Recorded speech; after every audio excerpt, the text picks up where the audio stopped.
Sialkot police کا ڈاکوؤں کے خلاف گھیرا تنگ، ڈکیتی اور رازداری کی وارداتوں میں ملوث 4 ڈاکوؤں کا گینگ سرغنہ سمیت گرفتار، 25 وارداتیں ٹریس، نقدی، موٹر سائیکلیں، موبائل فونز اور اسلحہ ناجائز برآمد۔ جویا نیوز نیٹ ورک پلس کو ترجمان سیالکوٹ پولیس سے حاصل ہونے والی تفصیلات کے مطابق مختلف علاقوں میں ڈکیتی اور رازداری کی وارداتوں کے پیش نظر D P O Sialkot Muhammad Hasan Iqbal کی خصوصی ہدایات پر D S P Pasrur circle کی زیر نگرانی S H O Qila Kolarwala Shahbaz Ahmad نے پولیس ٹیم کے ہمراہ جرائم پیشہ عناصر کے خلاف کارروائی کرتے ہوئے 4 ڈاکوؤں کے افضل اور فضلو گینگ کو سرغنہ سمیت گرفتار کر لیا۔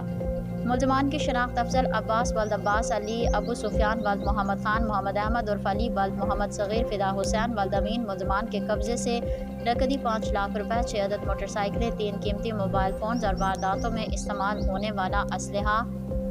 ناجائز 2 عدد پسٹل، 30 بور متعدد گولیاں برآمد کی گئیں۔ گرفتار ملزمان سے تفتیش جاری ہے، جن سے مزید برآمدگی عمل میں لائی جائے گی۔ D P O Sialkot Muhammad Hasan Iqbal نے پولیس ٹیم میں شامل تمام افسران اور ملازمان کے لیے تعریفی سرٹیفکیٹس اور نقد انعام کا اعلان کیا ہے۔